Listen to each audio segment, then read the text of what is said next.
দর্শকরা, আজকে একটা খবর দেখছি আমি।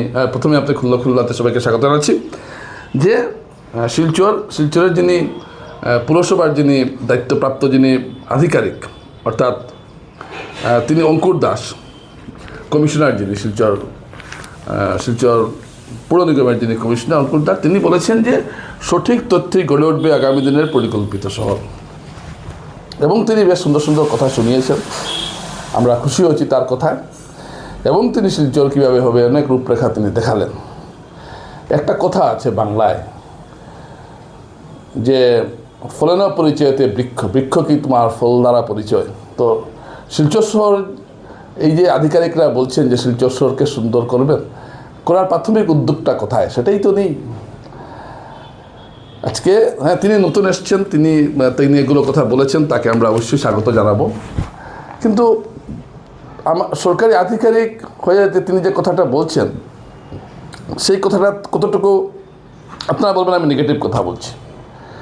শিলচর শহরকে সুন্দর করতে, শিলচর শহরকে ছড়িয়ে দিতে হলে যে পরিকল্পনাগুলোর প্রয়োজন, প্রথম ধাপ থেকেই শুরু করতে হবে। এটা প্রথমেই শিলচর শহরের ট্রাফিক ব্যবস্থাকে ঠিক করতে হবে।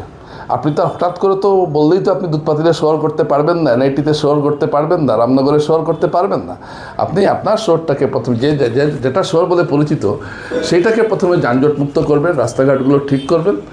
তারপরে ধাপে ধাপে যেগুলো, যেমন মেডিকেল, মেহেরপুর, এইসব এলাকায় রাস্তায় লাইট লাগানো, বৈদ্যুতিক আলোর ব্যবস্থা করা, এসব কাজ করতে হবে। এগুলো ধাপে ধাপে করতে হবে। তারপর জমি তৈরির ক্ষেত্রে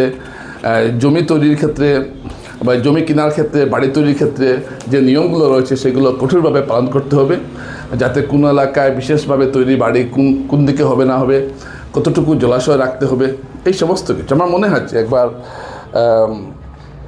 থাউজেন্ড শান্তনের উদ্যোগে একটা সেমিনারে শিলচরের কয়েকটি ছেলে, ভালো এরা ইঞ্জিনিয়ার এবং এরা কান্ট্রি প্ল্যানিং, টাউন প্ল্যানিং নিয়ে তারা কাজ করে, তারা একটা ডায়াগ্রাম বানিয়েছিল। সেই ডিপিআরে আমরা দেখেছিলাম খুব সুন্দরভাবে তারা দুধপাতিলের কোন এলাকায় শহরকে বাড়ানো যায়, এনআইটির কোন এলাকায় শহরকে বাড়ানো যায়, রামনগরের কোন এলাকায় কীভাবে হবে, কতটুকু জলাভূমি থাকবে, একটা বেশ একটা সুন্দর প্রজেক্ট তারা বানিয়েছিল। আমার মনে হয় সেইটাকে কার্যকর করা উচিত। কিন্তু তার আগে প্রমাণ করতে হবে নতুন যিনি কমিশনার এসছেন যে তিনি ঠিকই কিছু করতে চান। এবং সেটা করতে গেলে প্রথমেই যে মিউনিসিপ্যালিটি যে পার্কিং যে করছে, মিউনিসিপ্যালিটি হাসপাতাল রোডে, শিলংপট্টিতে, এগুলো পার্কিং তুলে দিতে হবে। এই যে শিলংপট্টিতে দেখবেন মহিলা কলেজের যে লাইনটায় শুধু পার্কিং করা গাড়ি থাকে, এগুলো যখন পার্কিং এলাকা থেকে যখন বের হয় তখন যানজটের সৃষ্টি করে। ওয়ান ওয়ে রোড হওয়া সত্ত্বেও ওখানে যানজট থাকে, এটা কী ধরনের কথা।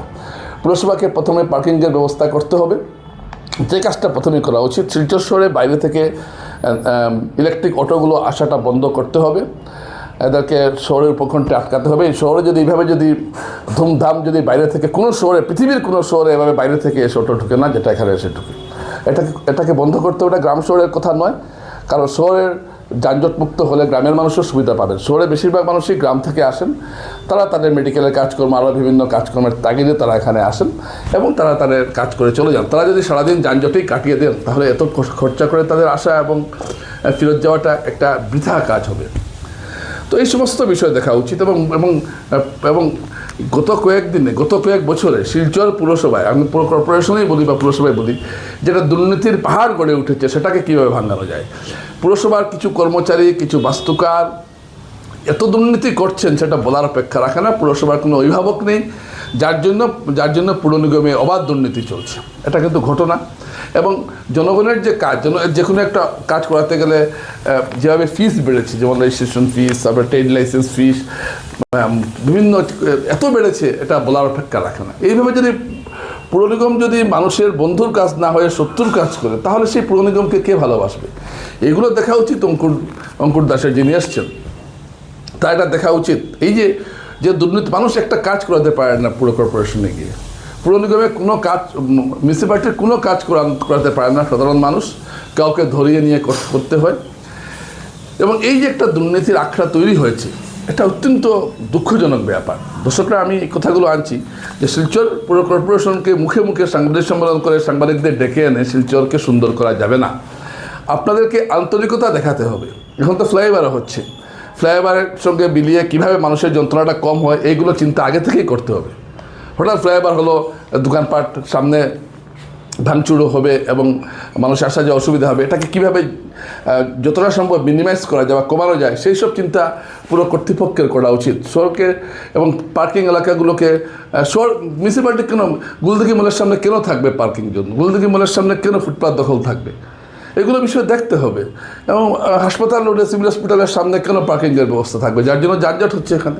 তো এই সমস্ত বিষয় যদি আপনারা না দেখেন আর বড় বড় কথা বলেন যে শিলচরকে সাজিয়ে নেব, দেখিয়ে দেবো, বর্ধিত করব, তারপর মন্ত্রীরা এসে আবার বলবেন, এইগুলো শুনতে শুনতে আমাদের আর বিশ্বাস উঠে গেছে আপনাদের উপর। আপনারা যদি কিছু করতেন তাহলে করে দেখান, আগে ট্রাফিক নিয়ন্ত্রণ করুন, পার্কিং প্লটকে বদলান, বাইরের অটো আসাটা বন্ধ করুন, যেগুলো কাজ পুরসভা করতে পারে সেই কাজগুলো করুন, তারপর আপনারা এসে বড় বড় কথা বলবেন। তবু আশা করবো অঙ্কুর দাস কমিশনার নতুন এসছেন, আশা করবো তিনি জনগণের স্বার্থে কাজ করবেন এবং এই মুহূর্তে যেটা খুব প্রয়োজন শিলচর পুরসভার পুরো নিগমের ক্ষেত্রে সেটা করা উচিত। নমস্কার।